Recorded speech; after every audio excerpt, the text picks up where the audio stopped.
Hello, good morning. Welcome back to our channel. ఎలా ఉన్నారు అందరూ? బాగున్నారా? నేను కూడా చాలా బాగున్నానండి. ఈరోజైతే మీతో చెప్పాను కదా, ఒక బ్యూటిఫుల్ ప్లేస్ని చూపిస్తానని. ఇప్పుడు అక్కడికే వెళ్తున్నాం అనమాట. అదేమిటి అంటే కొండపల్లి కోట. ఇది వచ్చేసి విజయవాడకు 20 కిలోమీటర్ల దూరంలో ఉందండి. ఈ కొండపల్లి కోటకు చాలా చరిత్ర, ఇంకా చాలా రహస్యాలు అయితే దాగి ఉన్నాయి. సో అవేంటో తెలుసుకునే కంటే ముందు మన ఛానల్ ఎవరైనా ఫస్ట్ టైం చూస్తున్నట్లయితే తప్పకుండా సబ్స్క్రైబ్ చేసుకోండి. ఓకేనా? అయితే మరి లేట్ చేయకుండా వీడియోలోకి వెళ్ళిపోదాం. Let's get into the video.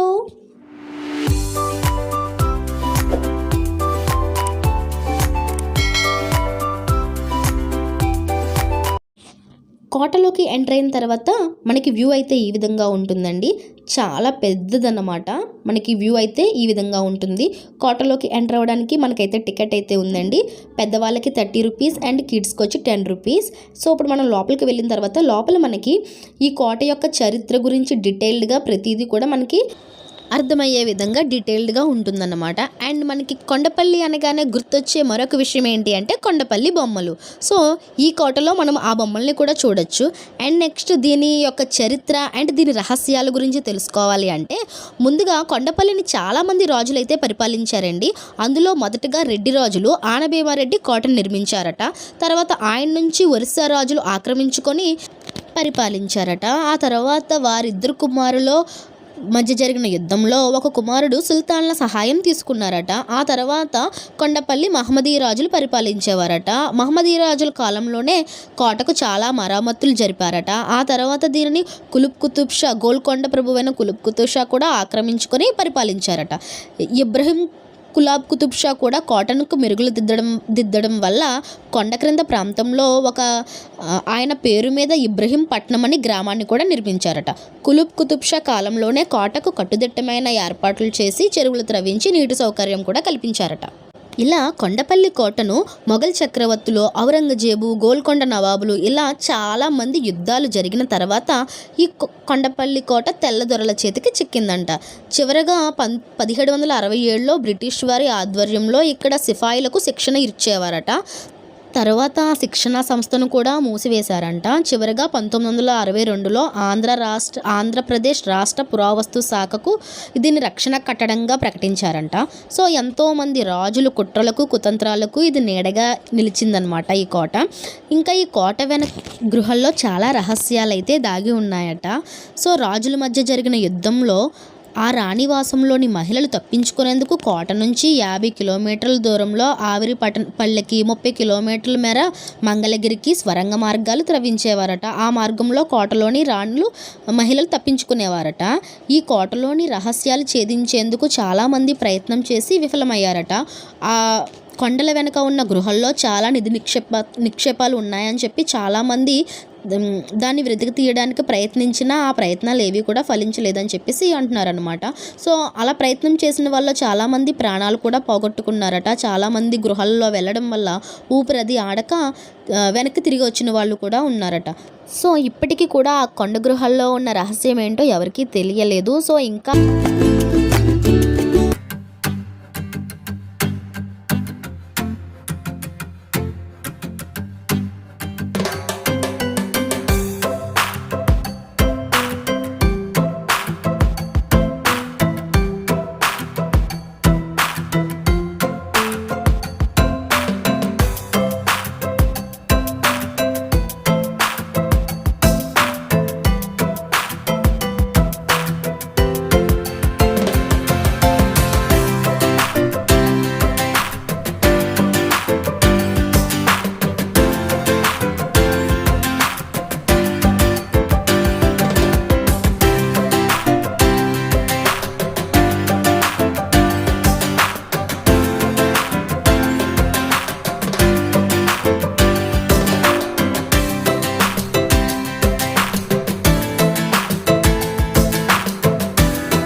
చూసారు కదండి కోట మొత్తం. సో నాకైతే ఇది చూడడానికి సేమ్ గోల్కొండ కోట లాగానే అనిపించింది. అండ్ ఇప్పుడు మిమ్మల్ని ఒక ఇంట్రెస్టింగ్ ప్లేస్కి అయితే తీసుకువెళ్తున్నాను. సో ఇది ఏంటి అంటే ఇప్పుడు మనం వెళ్ళేది జైలు అన్నమాట. సో ఆ కాలంలో జైలు ఎలా ఉండేవి అంటే చీకటి కొట్టు, చీకటి గదులు అంటారు చూడండి, సేమ్ అలానే ఉన్నాయన్నమాట. పెద్ద పెద్ద గోడలతో, ఎత్తైన గోడలతోటి ఉన్నాయన్నమాట. లోపలికి గాలి వెలుతురు రావడానికి కూడా అసలు ఛాన్స్ లేకుండా ఉన్నాయి. చిన్ని చిన్ని హోల్స్ ఉన్నాయన్నమాట అక్కడక్కడ. దాంట్లో నుండి కొద్దిగా లైటింగ్ వస్తుంది. గాలి కూడా అందులో నుంచి రావాలి తప్ప ఇంక వేరే ఆప్షన్ లేదనమాట. సో ఒక్క 10 నిమిషాలు ఉంటే అందులో ఊపిరి ఆడలేనంత పని అయింది మాకైతే. అస్సలు ఊపిరి కూడా అందట్లేదన్నమాట. ఇది ఇలా ఉంది. దీనికంటే దారుణంగా దీని పక్కన ఇంకొకటి ఉంది. దాని లోపలికైతే అసలు వెళ్ళలేకపోయామన్నమాట. అంత దారుణంగా ఉన్నాయి. చాలా భయంకరంగా అనిపించిందండి. జైళ్ళు అంటే ఇంత దారుణంగా ఉంటాయా బాప్రే అనిపించింది నాకైతే. దీని పక్కన ఇంకొకటి ఉంది. దాని లోపలికైతే నేను అసలు వెళ్ళలేదు. ఇప్పుడు చూడండి బయట నుంచే షూట్ చేస్తున్నాను. ఎందుకంటే లోపలంతా అదొక రకమైన స్మెల్ ప్లస్ ఒక గాలి అనేది అసలు రావట్లేదు అనమాట. చాలా దారుణంగా ఉంది. సో ఇంకా అవి చూసేసి మేము ఇంకా బయటకు వస్తామన్నమాట. ఆ బ్యాక్ సైడ్కి వస్తే వ్యూ ఎంత బ్యూటిఫుల్గా ఉంది అంటే మొత్తం విజయవాడ మొత్తం కనిపిస్తుంది అనమాట. వ్యూ అయితే చాలా బాగుంది. చాలామంది ఇక్కడ నేచర్ని ఎంజాయ్ చేస్తున్నారు ఇలా కూర్చొని. సో కొన్ని పిక్స్ అయితే తీసుకొని మేమైతే ఇంకా రిటర్న్ వెళ్ళిపోయామన్నమాట. సో ఇదండి కొండపల్లి కోట యొక్క రహస్యం అండ్ చరిత్ర. ఈ వీడియో మీకు ఎలా అనిపించిందో నాకు కామెంట్ సెక్షన్లో చెప్పండి. సో నేను ఏమైనా తప్పులు చెప్పుంటే అది కూడా క్షమించండి. నేను ఇక్కడ తెలుసుకున్న విషయాలను బట్టి మీతో షేర్ చేశాను అనమాట. సో అయితే ఈ వీడియో ఇంతటితో ఎండ్ చేసేస్తున్నాను. మరొక మంచి వీడియోతో మళ్ళీ మీ ముందుకు వచ్చేస్తాను. అంతవరకు కీప్ స్మైలింగ్. Bye bye.